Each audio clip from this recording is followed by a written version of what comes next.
जब तक किसी भी छोटी सी छोटी वस्तु का आपके ऊपर असर पड़ रहा है, असर पड़ना कोई ज्यादा घातक बात नहीं है, असर स्वीकार करना यह घातक बात है।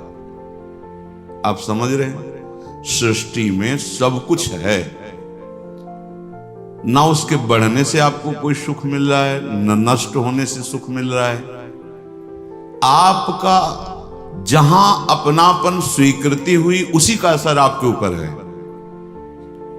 कहीं पूरा भूकंप आ गया, प्रांत का प्रांत गिर गया, हाँ थोड़ा हृदय से जब विचार करेंगे तो असर पड़ जाएगा, पर ऐसा नहीं पड़ेगा कि आप विक्षिप्त हो जाए। लेकिन आपका अगर एक कमरा भी गिर जाए तो असर पड़ जाएगा। आप जो स्वीकृति किए हुए हैं, जिस असर की जितनी मात्रा में, उतना ही आप बंधन युक्त हैं, दुखमय हैं, चिंतामय हैं, क्लेशमय हैं, अशांति में है।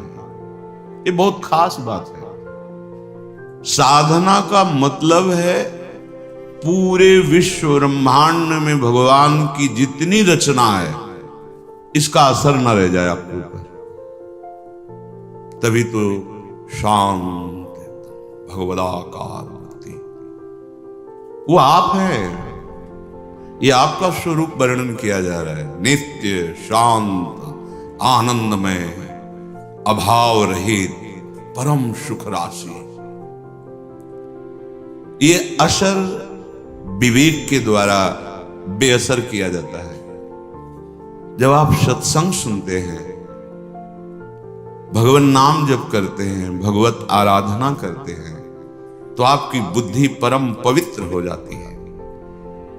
परम पवित्र बुद्धि में जो विवेक प्रकट होता है, वो इन असरों से बचाता है, काटता है इन असरों को। आप जितना जो कुछ स्वीकार किएंगे वही दुख दे रहा है, वही दुख देगा। बिल्कुल आपको किंचन मात्र किसी वस्तु, व्यक्ति, स्थान की आवश्यकता नहीं है।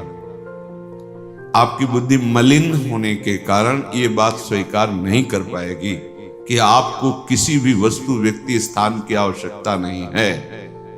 आप कहेंगे प्राण पोषण के लिए, शरीर पोषण, ये सब आपने स्वीकार किया है माया को, इसलिए आवश्यकता, इसलिए चाह, इसलिए आप विक्षिप्त हो रहे हैं, दुखी हो रहे हैं, अशांत हो रहे हैं, मरण धर्मा हो रहे हैं, जबकि आप अविनाशी हैं।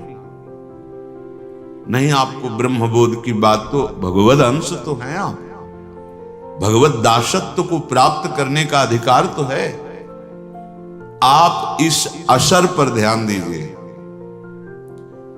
आप देखिए, प्रत्येक मिनट में कोई ना कोई वस्तु, व्यक्ति, स्थान, घटना, परिस्थिति, द्वंद्व आपको अपने असर में लेना चाहता है, अपना प्रभाव डालना चाहता है। हर क्षण साधक युद्ध करता रहता है। प्रत्येक पल हर वस्तु, व्यक्ति, स्थान, घटना को बेअसर करता रहता है।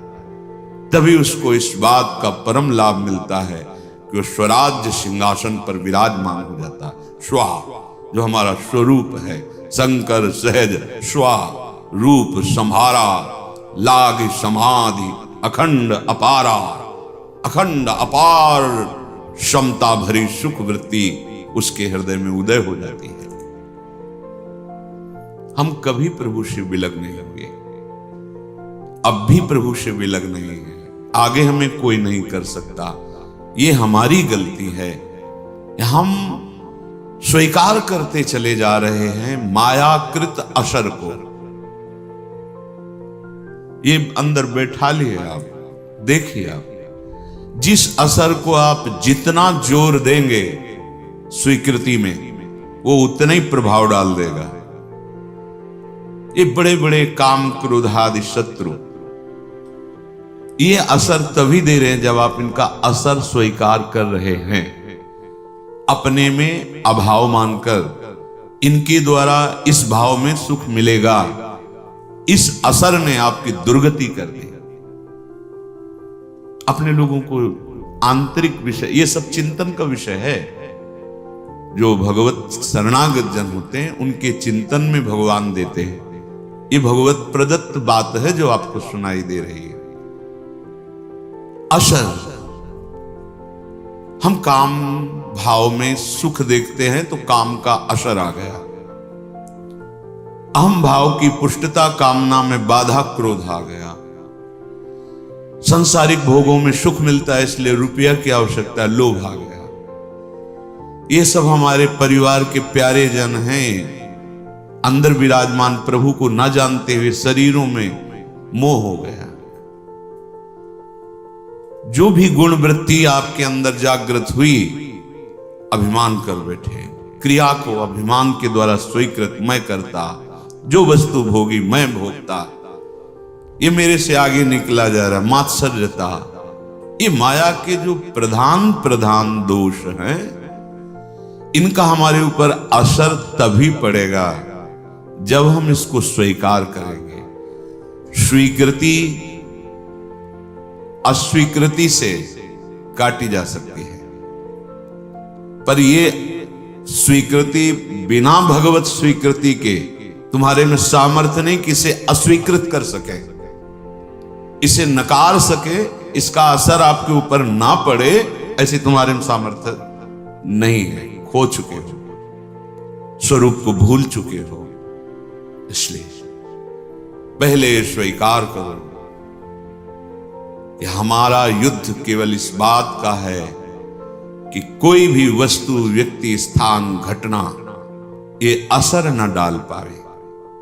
कैसे जानोगे कि आपके ऊपर असर पड़ रहा है कि नहीं? यदि भजन छूट गया तो असर पड़ गया। कोई भी हो, कोई वस्तु हो, व्यक्ति हो, स्थान हो, घटना हो, कोई भी। यदि हम प्रियालाल को भूल गए तो असर पड़ गया। अब आप देखो, इस बात को जांचो हृदय में। नहीं तो सच्ची बात है, प्रभु की प्राप्ति के लिए कोई साधना नहीं करनी, नहीं करनी, क्योंकि साधना असर मिटाने के लिए। आप असर मिटाएं भगवत बल से तो आप देखेंगे कि वो थे, हैं, रहेंगे, वो खेल रहे हैं बाहर भीतर सब जगह। बहिरंतस्य भूतानाम चरम चरमेव च सूक्ष्मा तद विज्ञेयम दूरस्थम चांतिके तत्। दूर हैं, नजदीक हैं, भीतर हैं, बाहर हैं, दशों दिशाओं में हैं। समस्त चराचर में मेरे प्रभु खेल रहे, चराचर में और चराचर के रूप में। श्रीपाद प्रबोधानंद जी महाराज कह रहे हैं, श्री राधा माधव्योर यथा कदाचिन्न संभवी विरहा तदृश वृंदावनयोस् तथैव परमो विना भावः। इस बात को मत भूलना, हम अनाधिकारी हैं, अयोग्य हैं, पर हमें इस रस के लिए चयन कर लिया गया। सच्ची बात है, आपको स्वीकार करना होगा। नहीं, आप यहां नहीं आ सकते हैं, आप ये नहीं सुन सकते हैं, आप राधा नाम नहीं बोल सकते हैं, आप राधा चरणारविंद से चिन्हित इस रज में नहीं बैठ सकते हैं। ये प्यारी जी ने आपको चयन किया। जब मालिक चयन कर रहे हैं तो भी अपने क्या चिंता करनी? वैसे तो हम उनके योग्य नहीं, पर उन्होंने पसंद कर लिया। अब ये उनकी मौज की बात है। अब हमारी केवल एक बात रह गई है कि जिन्होंने हमें पसंद किया है, जिनकी हम अनंत जन्मों से खोज कर रहे हैं, इन्हीं की खोज कर रहे हैं। जिस दिन संसार का असर मिट जाएगा, उस समय तुम्हारे हृदय में ये सब हलचल समाप्त हो जाएगी। दुख, सुख, मान, अपमान, लाभ, हान, द्वंद, जितने, इसी को मिटाने के लिए हम खोज कर रहे हैं। उस परम सत्य की, उस परम अविनाशी की, उस परम सुख की, जो हमें मिटा दे इस द्वंद्वों के भावों से। हमारा जो भाव गलत बन गया द्वंदात्मक जगत में, ये सबकी समझ में नहीं आ गया। अध्यात्म है, सबकी समझ में आएगा। रुपया कैसे बढ़े ये बताओ, हमारा काम कैसे बने ये घटिया स्वप्नवत, ये सब घटिया स्वप्नवत है। अब उनको समझाने के लिए नीचे की धरा में उतर के बात करनी पड़ती। कुछ भी मिल जाए तुम्हें, जब तक प्रभु नहीं मिलेंगे तब तक तुम्हें विश्राम नहीं मिलने वाला। कुछ भी बन जाओ, ब्रह्मा बन जाओ, इंद्र बन जाओ, कुछ भी, भटकना नहीं मिटेगा। प्रभु की बड़ी कृपा है कि भटकना मिटने वाला समय आ गया है हमारा। अब भटकना नहीं, अब हमें प्रभु की प्राप्ति ही करनी है। कल के प्रसंग में चल रहा था जैसे एक स्मृति, दूसरा स्मृति निरंतर चलाने के लिए नाम जप, तीसरा भगवान की बड़ी कृपा है और मुझे इसी जन्म में भगवत प्राप्ति होगी, और चौथी बात सब में श्री भगवान हैं। ये पहली स्वीकृति साधक के हृदय में होती है। फिर सब स्वयं श्री भगवान ही बने हुए हैं। उसके आगे कह रहे हैं कि यदि आपके हृदय में ये बात जीवन में नहीं आई तो चूक हो जाएगी। भगवान ने गीता जी में कहा अद्वेष्टा सर्वभूतानां। पूरी सृष्टि में देख लीजिए, किसी के प्रति आपकी दुश्मनी तो नहीं है। श्री जी की प्राप्ति के लिए तैयारी करो।